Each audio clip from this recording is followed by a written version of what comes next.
क्या आपके भी अचार खाने का पर्पस स्वाद को बढ़ाना मात्र है कि अगर आज हमें खाना अच्छा नहीं लग रहा है तो अचार ले लो, उससे खाने का स्वाद बढ़ जाएगा? या ऐसे ही आदतन हमें खाने के साथ अचार खाना ही चाहिए क्योंकि टेस्टी लगता है? क्या इतनी ही उपयोगिता है अचार की, या आपका ये अचार आपको स्वास्थ्य भी दे सकता है? पीछे एक वीडियो में मैंने बताया कि अचार खा करके आप अपने मोटापे को कैसे कंट्रोल कर सकते हैं, और आज बताने वाली हूँ कि केवल मोटापा ही नहीं, आप अचार खा करके अपने वात पित्त और कफ को भी बैलेंस कर सकते हैं। कैसे कर सकते हैं, क्या खासियत है इसमें, आज की वीडियो में इन्हीं बातों पर आपको मैं बताऊंगी। तो मैं हूं डॉक्टर अर्चना और आप देख रहे हैं आपका अपना हेल्थ चैनल अर्चना दुबे हेल्थ लैब, जिसमें कोशिश यही होती है कि घर की चीज़ों से कैसे आप अपने आप को हेल्दी बनाए रख सकते हैं वो आपको बताया जाए। तो जैसा आपने देखा कि आज का टॉपिक है कि अचार से स्वास्थ्य कैसे मिले। आपने कभी सोचा है कि अचार में को इतनी मेहनत करके आखिर क्यों बनाया जाता है? केवल चटकारे लेने के लिए, स्वाद को एनहेंस करने के लिए, या कुछ और? तो इसका जो रहस्य है वो छिपा है इसके इंग्रेडिएंट्स में, जिसकी वजह से ये वात पित्त और कफ को संतुलित करता है। अगर आप आयुर्वेद की भाषा में बात करें तो आयुर्वेद कहता है कि हमारे शरीर में जो बीमारियों की जड़ है या स्वास्थ्य की जो जड़ है, ये दोनों जड़ एक ही है, और वो है वात पित्त और कफ। अगर ये तीनों संतुलित हैं तो आप स्वस्थ, और ये असंतुलित हो जाए तो आप बीमार। तो अगर हमें कोई ऐसा नुस्खा मिल जाए जिससे हम वात पित्त कफ को संतुलित करते रहें हमेशा डेली बेसिस पे, तो आपको वात पित्त कफ भी बैलेंस और आप भी बैलेंस, आप भी स्वस्थ। तो ऐसा ही एक नुस्खा हमारे पूर्वजों ने दिया। वो क्या था? वो था आपका अचार। जी हाँ, अचार, जिसका नाम सुनने मात्र से आपके शरीर के रोम रोम प्रफुल्लित हो जाते हैं और लार तो बह ही निकलती है बाहर। अब सोचिए, अचार खाया अगर, तो इससे कैसे वात पित्त कफ कंट्रोल होगा? तो चरक संहिता के 6 नंबर चैप्टर में लिखा है कि ये जो षडरस होते हैं, 6 रस होते हैं खाने के मुख्य, ये आपके शरीर के वात पित्त कफ को बैलेंस करते हैं। अब ये 6 रस कौन से हुए भला?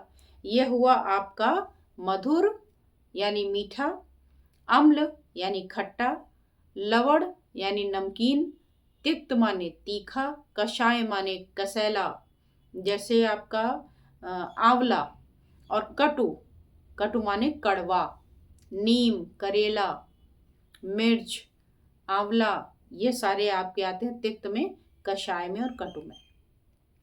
तो कहते हैं ये जो षडरस हैं, ये अगर आपके खाने में पर्याप्त हैं तो आपका वात पित्त कफ ऑटोमेटिकली डेली डेली नॉर्मल होता रहता है। अब क्या हुआ, पहले आप देखिए कि खाने की थाली में क्या होता था? दाल हुआ, चावल हुआ, सब्जी हुई, चटनी हुई, अचार हुआ, सब होता था। और अभी हमारी रूटीन चेंज है, अभी हमारा वर्क शेड्यूल चेंज है, और हमारा डाइट भी चेंज है। हम एक ही कोई रस काफ़ी ज़्यादा मात्रा में खाते जाते हैं, और एक टाइम वो आता है कि किसी बीमारी बस एक रस तो बिल्कुल ज़ीरो कर दिया जाता है।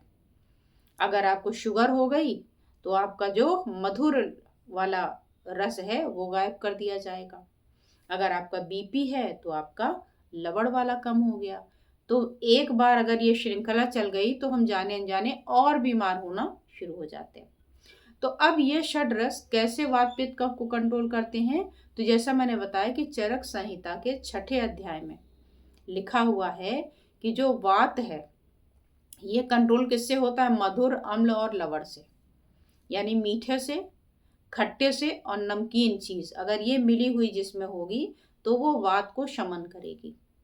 और अगर कषाय है किसी में, मधुर है और तिक्त है, तो ये आपके पित्त को कंट्रोल करता है। और कषाय और कटु और तिक्त है तो ये कफ को कंट्रोल करता है। आप इसको चाहे तो नोट कर लीजिएगा कि मधुर, अम्ल और लवण वात को शमन करता है, और कषाय, मधुर और तिक्त ये कंट्रोल करता है पित्त को, और कषाय, कटु और तिक्त ये कंट्रोल करता है आपके कफ को। अब आप आ जाइए जरा अचार पर। अचार के लिए हमने क्या लिया? हमने लिया नींबू, हमने लिया आम, हमने लिया करेला, या कुछ भी ऐसा लिया जो ज़्यादातर इसमें आप वो देखेंगे जो खट्टे होते हैं स्वभाव से। अब ये खट्टा क्यों? खट्टा होगा तो वात को संतुलित करेगा और पित्त को, दो चीज एक साथ आपकी कंट्रोल हो जाएगी केवल खट्टे से। मीठे चीजों का अचार शायद ही आपने देखा हो। कुछ तो रीजन है, क्यों, क्या रीजन है वो आपको मैं बताती हूँ। खट्टा दो चीजों में आपके शामिल है, वात में भी शामिल है और पित्त में भी शामिल है। और आपका जो भारत है ना, उसमें वात ज्यादा है और ज्यादातर लोगों में पित्त की अधिकता है। तो वात और पित्त की अधिकता होने के कारण खट्टे फलों की सबसे ज्यादा प्रायोरिटी इसमें की जाती है कि खट्टी चीज ले लिया और अब इसमें हम करेंगे कुछ ट्रीटमेंट इसका।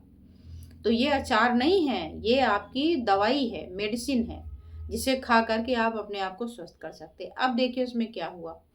अगर आपको शुगर ज्यादा है तो किस चीज का खाएं अचार? अगर आपको बीपी हाई है तो किस चीज का खाएं? या डाइजेशन को प्रॉपर रखना है तो किस चीज का खाएं? या वात पित्त को कंट्रोल करना है, कफ को, तो किस चीज का खाएं? एक तो ऐसे कर सकते हैं और दूसरा से शुगर का ही लें। तो देखिए, अगर आप आंवले में हल्दी डाल करके और उसका अचार बना के खाते हैं तो शुगर कंट्रोल में मदद मिलेगा। ये एक औषधि बन गई। और ऐसे ही अगर आप अपने अचार में मिला लेते हैं क्या, मेथी, मेथी डालते हैं, जीरा नहीं डालते, ध्यान दिया है क्यों? सोचिए जरा। जिन लोगों ने आज तक अचार बना बना के खाया है कमेंट करिएगा कि जीरा क्यों नहीं डालते। आप डालेंगे, अगर नींबू का बना रहे तो उसमें अजवाइन डालेंगे, मेथी नहीं डालेंगे। अजवाइन डालेंगे, नमक डालेंगे, हींग डालेंगे। और वहीं अगर आम का अचार बना रहे हैं तो अजवाइन नहीं डालेंगे, उसमें क्या डालेंगे, मेथी डालेंगे, उसमें डालेंगे हींग, उसमें डालेंगे हल्दी। नींबू वाले में हल्दी नहीं डालेंगे। तो ये क्या प्रिपरेशन है, क्यों इतनी मेहनत करनी? तो ये भी वात पित्त कफ के अकॉर्डिंग ये सारी प्रिपरेशन होती। अब देखिए, मेथी आपने डाली तो मेथी क्या करता है, मेथी वात और कफ को कंट्रोल करता है, डाइजेशन को बढ़ा देगा, आपकी भूख को बढ़ा देगा, आपके सूजन अगर कहीं शरीर में है तो वो घटाता है। इसके अलावा कहीं जोड़ों में दर्द हो रहा है उसको ठीक करेगा। और इसके अलावा मेथी शुगर के लिए बढ़िया है। तो ये पूरी एक रेसिपी बन गई आपकी आम के अचार की। और जो इसमें हींग आप डालते, हींग से भी वात और कफ की सारी बीमारियां ठीक होती है। वात की बीमारियां 80, कफ की बीमारियां 20, 100 प्रकार की बीमारियां इसमें जो अकेले हींग डाली उससे कंट्रोल हो गई। अब ये भूख को भी बढ़ाएगा। अब इसके अलावा ये पेट के दर्द को ठीक करेगा, क्योंकि हींग क्या है, वातनाशक है, तो पेन भी हटाएगा। इसके अलावा पेट फूल रहा है, कफ इकट्ठा हो गया, पेट फूल रहा है, बल्ज कर रहा है, उसको ठीक करेगा। इसके अलावा ये क्या करेगा, इसके अलावा ये करेगा आपके डिस्मेनोरिया, अगर आपके पेट में दर्द है पीरियड के टाइम फीमेल में, वहाँ आराम देगा।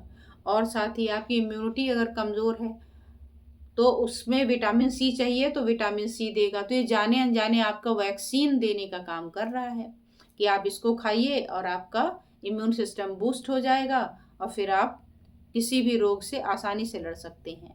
तो सोचिए, एक अचार छोटा सा और हमें कितने फायदे देता है। लेकिन हम क्या करते हैं कि कब खाना है, किसको खाना है, कितना खाना है, ये ध्यान नहीं देते, बस खा लेते हैं। और कौन सा खाना है, जैसे अभी अभी मैंने बताया कि नींबू का अचार, आंवले का अचार या आम का अचार कौन खाए, क्यों खाए?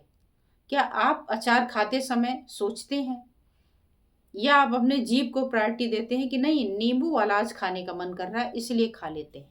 तो अगली बार जब आप अचार खाएं तो सोच के खाएं कि ये अचार क्यों, कैसे, कब और किसको खाना है, ताकि आप इसी अचार को अपना स्वास्थ्य बना सकें और अपने आप को स्वस्थ रख सकें। तो आई होप कि आपको ये कंटेंट अच्छा लगा होगा। अगर लगा हो तो आप लाइक, कमेंट, शेयर और सब्सक्राइब करना ना भूलें, ताकि ऐसी वीडियो आपको और भी मिलती रहे। और अगर आपको पेट फूल रहा है, गैस बन रही है, डकार आ रहा है, पेट साफ नहीं हो रहा, इनकी वीडियोस चाहिए ट्रीटमेंट की, तो वो मेरे दूसरे चैनल पे चले जाइए, अर्चना दुबे एक्यूप्रेशर। दोनों को एक साथ आप सब्सक्राइब कर लें तो दोनों का लाभ आपको मिलेगा और आप घर बैठे अपने स्वास्थ्य को रख सकेंगे सुरक्षित। Thank you so much.